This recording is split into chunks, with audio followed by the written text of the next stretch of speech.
আজ বানাচ্ছি চিকেন পকোড়া।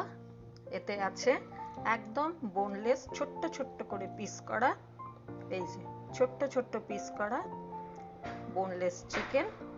আর এই চিকেনটা আমি প্রায় 3 ঘন্টা মতন 3 চামচ ভিনিগারে ভিজিয়ে রেখেছিলাম। এরপর এতে দিয়েছি পেঁয়াজ কুচোনো, এছাড়া অল্প পেঁয়াজ বাটা, রসুন বাটা, আদা বাটা, নুন হলুদ তো আছেই, এছাড়া দিয়েছি বিস্কিটের গুঁড়ো, যা আমি ঘরেই গুঁড়ো করে নিয়েছি। বিস্কিট দিয়েছি এই টেবিল চামচে মোটামুটি 5 চামচ মতন বেসন দিয়ে একে পুরো মেখে নিয়েছি। এবার কড়াইয়ের তেল আমার গরম হয়ে গেছে, এবার আমি একে একে পকোড়াগুলো ছাড়ছি।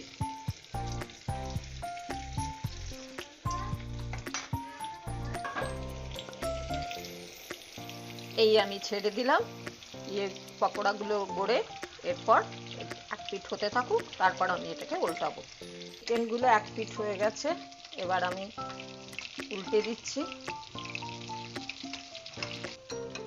এই আমার এক সেট ভাজা হয়ে গেল, এবার আমি ধীরে ধীরে তুলে এই টিস্যুতে রাখছি, কেননা যত এক্সট্রা তেল যাতে পুরো টিস্যু সোক করে নেয়। রুশ কেমন হয়েছে বল? চিকেন পকোড়া ভালো হয়েছে? বাবা কেমন হয়েছে? হ্যাঁ, কতটা ভালো? হ্যাঁ, জোরে বলো। হ্যাঁ, এতটা। আজ বানাচ্ছি চিকেন পকোড়া। এতে আছে একদম বোনলেস ছোট্ট ছোট্ট করে পিস করা, এই যে ছোট্ট ছোট্ট পিস করা বোনলেস চিকেন। আর এই চিকেনটা আমি প্রায় 3 ঘন্টা মতন 3 চামচ ভিনিগারে ভিজিয়ে রেখেছিলাম।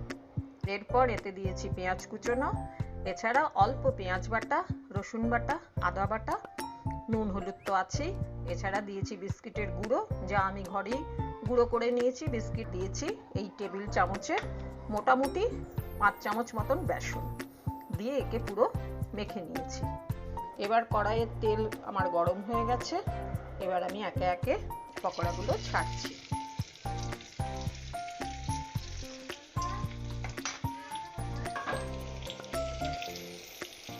এই আমি ছেড়ে দিলাম, পকোড়াগুলো গড়ে এরপর এক পিঠ হতে থাকুক, তারপর আমি এটাকে উল্টাবো।